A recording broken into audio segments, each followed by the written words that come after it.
Bonjour à tous, bienvenue dans ce nouveau podcast. Aujourd'hui, on est très content de recevoir Aurélien Moinet, qui est coach et formateur et qui est le fondateur de Guidé au Cap. Bonjour Sylvie et bonjour Aurélien. Aujourd'hui, on va parler du disque. Je pense que plusieurs d'entre vous savent déjà ce que c'est, mais on va développer un petit peu avec Aurélien, qui est formé, qui est certifié sur l'outil disque. Donc, on va voir ce que c'est, à quoi ça sert, et quelle est l'utilité, quels sont les apports du disque pour la pratique de coach, de formateur, et quels sont les apports, évidemment, in fine, pour le client. Avant ça, est-ce que Aurélien, tu veux bien te présenter rapidement pour ceux qui ne te connaissent pas et présenter éventuellement rapidement Guidé au Cap également? Très bien, écoute, avec grand plaisir. Donc, je suis effectivement coach professionnel et formateur professionnel. J'interviens en entreprise particulièrement. Mon métier, c'est d'accompagner tout type de professionnels, du manager au dirigeant, ou même en passant par tout type de fonction au sein de l'entreprise pour développer sa capacité à remporter de nombreux succès et en tout cas à mieux manager, à mieux vendre et aussi à mieux communiquer. C'est pour ça que c'est transversal sur différents métiers, différents postes.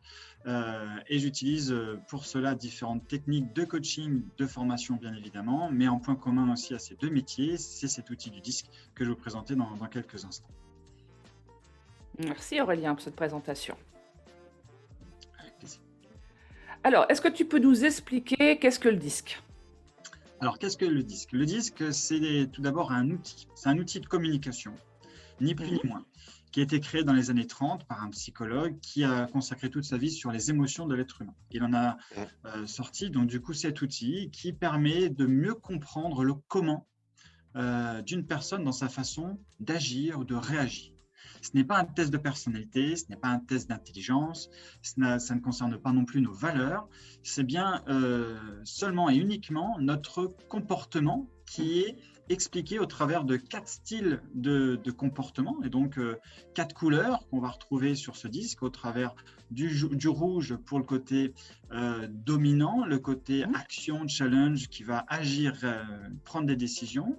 On va voir ensuite le côté jaune qui va être le côté plutôt influent, qui va être un profil plutôt dans l'action mais aussi dans le côté relationnel, un peu moins factuel que le rouge. Le vert, lui, va être dans le côté plutôt dans la stabilité, c'est-à-dire dans la coopération, dans la bonne entente, dans la capacité à aussi aider les autres. Donc, il y a beaucoup plus sur l'humain et sur de la rigueur, de la méthode, donc beaucoup plus analytique. Et ensuite, la dernière couleur qui est plutôt le bleu, qui est dans un style de communication beaucoup plus dans la conformité, donc qui va être orienté beaucoup dans l'analyse, dans l'observation, le détail, la structure, le process, avant d'agir, de réagir et même pendant l'action. Bref, donc c'est un outil de communication, comme je vous l'ai dit. Sa particularité permet de rapidement identifier quel style ou quelle couleur la personne en face de nous est en train de mettre à profit en ce moment même, de sorte à pouvoir nous adapter en fonction de ce style de communication, donc ce style de comportement, afin de mieux communiquer et d'être plus efficace, de faciliter aussi à résoudre les conflits, etc.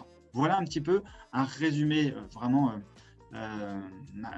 générique de cet outil du disque. Ok, très bien. Explique-nous comment tu l'utilises dans tes coachings, parce que comme tu nous as dit, tu es coach et formateur. Oui. Donc, comment tu l'amènes, comment tu l'utilises dans tes coachings ? Alors, c'est un outil que j'amène à un moment donné lorsqu'il faut aller un petit peu plus loin dans la connaissance de soi, qui nous permet d'avoir un outil qui va permettre au coaché de répondre à un questionnaire individuel qui va nous permettre ensuite de faire ressortir quelles sont les couleurs les plus prédominantes de son profil. Donc lui, il va apprendre à mieux se connaître, de sorte à pouvoir identifier si par exemple il a plus de bleu, de rouge dans son profil ou d'autres couleurs, de sorte à savoir finalement comment je prends une décision, qu'est-ce qui peut me mettre en situation de stress et comment je réagis en fonction de ma situation de stress. Qu'est-ce qui est important pour moi, quelles sont mes façons de communiquer, donc les conséquences de ma façon de communiquer, qu'est-ce qui est bien, qu'est-ce qui peut être limitant.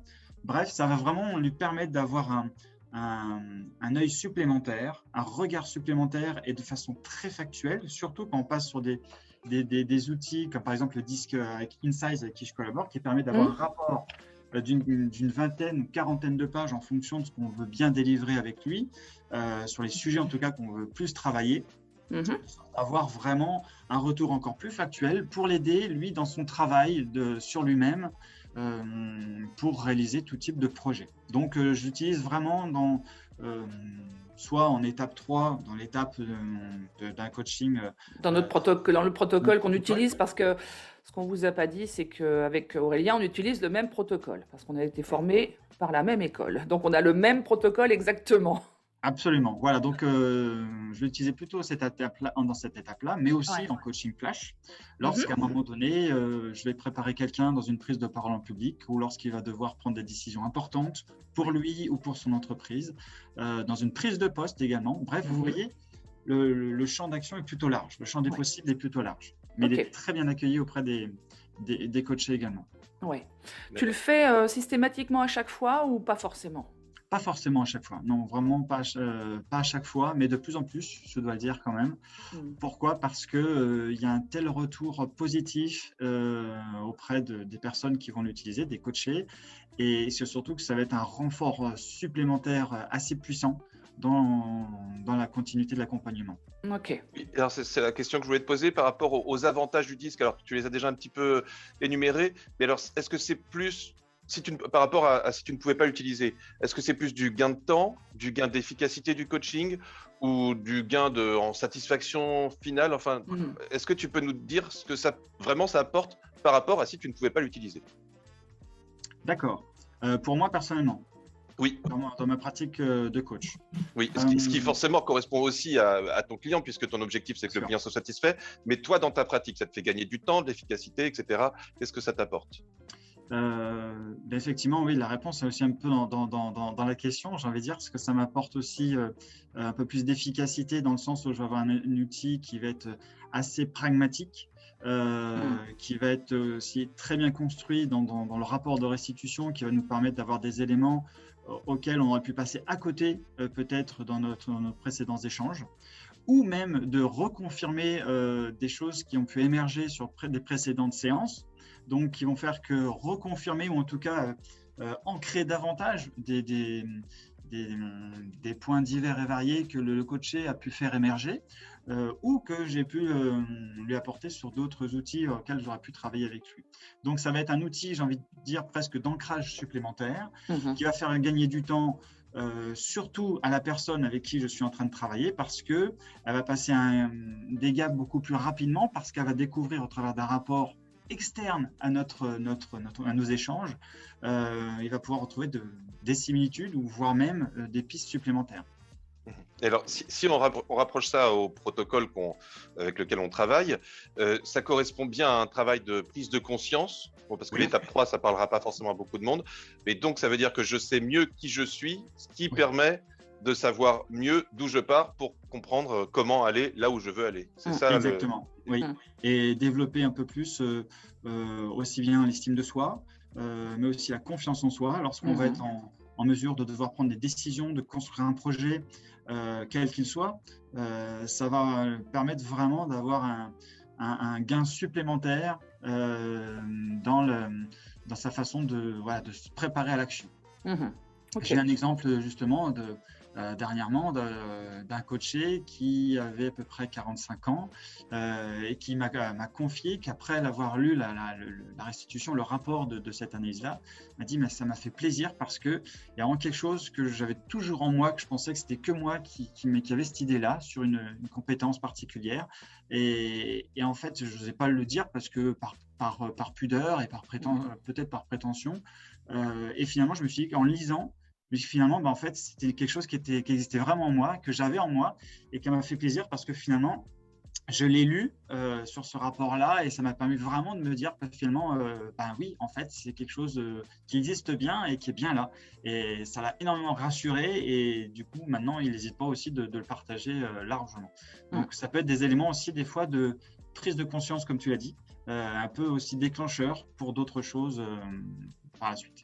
Et ce que j'ai entendu aussi également, c'est la prise de conscience, mais aussi également la confiance en soi. Ça rehausse la confiance en soi et l'estime de soi. C'est ce que tu viens de dire au travers Totalement.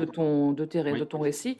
Cette personne a du coup eu une meilleure estime d'elle-même à la suite des séances qu'elle a faites avec toi. Oui, véritablement. Oui, tout à fait. Ok, ça permet de renforcer. Donc ça, c'est vraiment très bien. Ouais.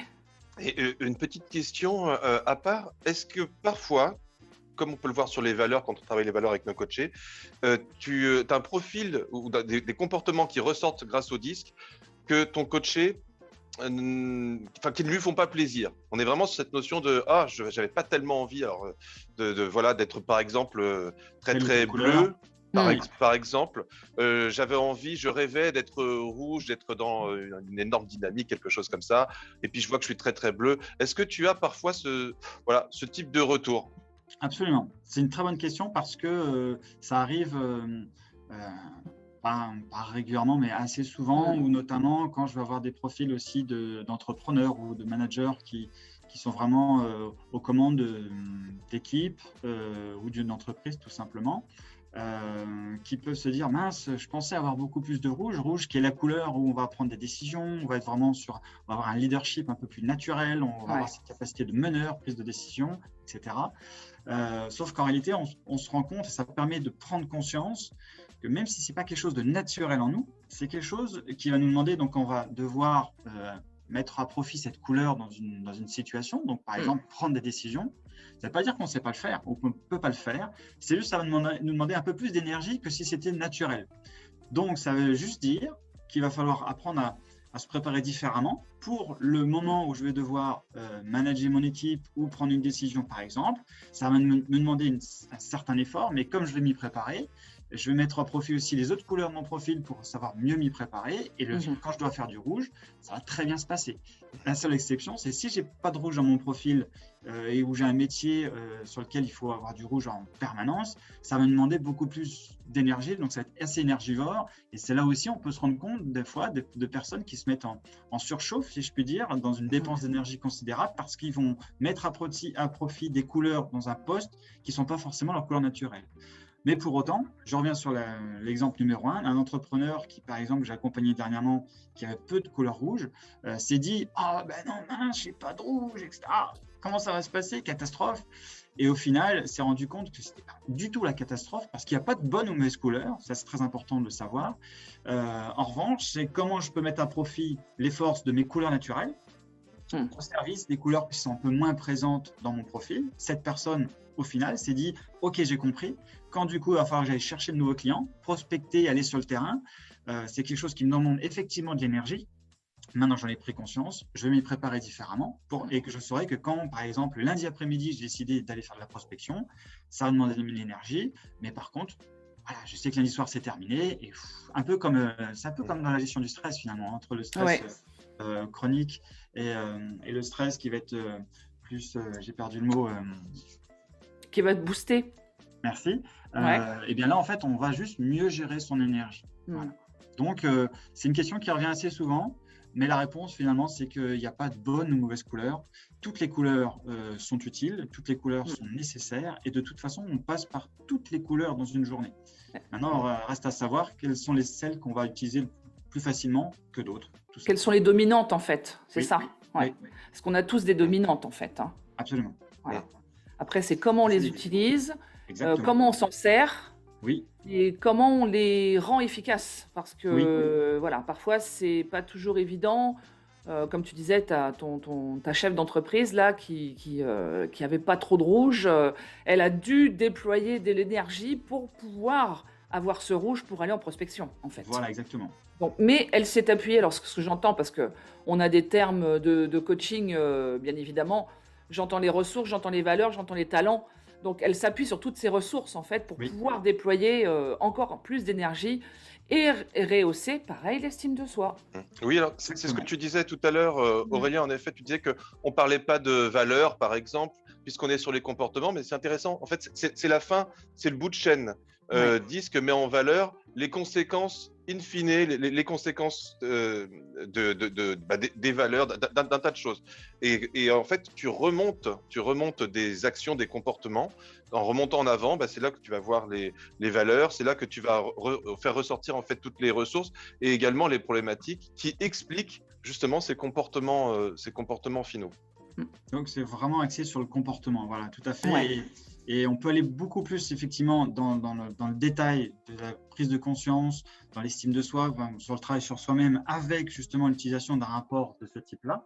Mhm. Mais on peut aussi travailler les couleurs sans forcément aller aussi de façon assez approfondie sur l'outil, juste en connaissant finalement les points de clé essentiels sur ces 4 couleurs pour voir dans un échange avec un prospect, avec un collaborateur, avec quiconque dans une communication, savoir, voilà, est-ce que là on est plutôt sur un échange plutôt influent ou plutôt on va rechercher beaucoup plus d'être rassuré ou plutôt d'avoir des informations précises, analytiques, donc du coup je vais le nourrir en fonction de ce qu'il a besoin. Bref, ça permet déjà de fluidifier en tout cas la communication, de faciliter la communication au travers de ce langage, parce qu'en fait on peut appeler le disque comme un langage avec une clé de lecture qui permet du coup de faciliter tout type de communication. Ok. Alors Aurélien, je pense qu'on a fait un topo, hein, Sylvie aussi, je parle sous ton contrôle, je pense qu'on a fait un topo assez synthétique qui donne une bonne idée à mon avis de ce qu'est l'outil, à quoi il sert et quels sont les apports et puis voilà, les objectifs recherchés en utilisant cet outil. Voilà, sur une quinzaine de minutes, ça vous donne une idée. Ouais. Et Sylvie, je t'en prie. Oui, je voudrais juste rajouter, juste pour qu'on comprenne tous bien, le disque, c'est un outil qui te sert en coaching à bien sûr mettre en avant certains éléments de la personnalité, des comportements de tes clients, oui. de tes clients. De pouvoir travailler toi en coaching avec ton questionnement, bien évidemment, ça va t'aider à bien mieux les connaître et plus rapidement, voilà, d'approfondir plus rapidement. Et à eux, ce que ça leur apporte, c'est de pouvoir mettre en avant même des éléments qui étaient pour eux insurmontables quelque part, ou qui n'avaient pas de conscience de certains éléments de leur comportement, permet de se remettre en fait, comme on dirait, en adéquation avec eux-mêmes et rehausser la confiance et l'estime d'eux-mêmes et avancer avec beaucoup plus d'énergie et beaucoup plus positivement. Totalement, et d'efficacité. Et ça, aussi bien individuellement que collectivement. Parce qu'en coaching d'équipe, c'est un outil aussi absolument formidable qui permet, au sein d'une même équipe, d'apprendre à mieux situer comment telle personne va réagir face à telle situation. Et donc, du coup, faciliter aussi la communication inter-équipe, inter-service, parce qu'on va mieux comprendre que telle personne a besoin beaucoup plus de temps de réflexion avant de prendre une décision, d'autres qui seront beaucoup plus rapides dans l'action pour telle ou telle raison. Bref, ça va être un outil extrêmement puissant aussi en coaching d'équipe. Ok, très bien. Ben, merci beaucoup. Alors, même pour pousser le trait, puisque une famille est une équipe, même imaginer qu'on pourrait faire un disque familial avec les parents, les enfants, dans le même objectif de cohésion qu'on peut l'utiliser avec une entreprise. Oui, et ça s'utilise effectivement aussi bien dans la vie pro que perso. Parce que de toute façon, la communication est partout. Exactement. Et effectivement, en coaching aussi, on va dire, de vie, coaching de reconversion. Le développement personnel, voilà. Exactement, ça peut être très, très utile. On le voit aussi, même au sein du couple aussi, quand on apprend à mieux connaître ses couleurs, on arrive à mieux comprendre la façon de communiquer et donc éviter peut-être certains conflits, voire savoir mieux en résoudre et puis aussi faciliter les échanges par exemple, quand on va préparer les vacances, quand on va changer de maison, quand on va acheter une voiture, etc. Parce qu'on va voir qu'on n'a pas tous les mêmes besoins au même moment dans notre comportement. Et donc, effectivement, ça peut être totalement lié aussi dans la vie pro comme perso. Eh bien, merci beaucoup Aurélien. C'est avec plaisir qu'on t'a écouté et intérêt qu'on t'a écouté sur le disque. Peut-être qu'on aura l'occasion, ce sera avec plaisir de revenir sur d'autres thèmes parce qu'on sait qu'on a plein de thèmes hyper intéressants avec lesquels on pourrait échanger. Et je vous remercie tous. Merci aussi Sylvie. Et puis à très bientôt, en fait, à la semaine prochaine. Exactement. Merci à tous. Merci Aurélien de ta venue. À bientôt.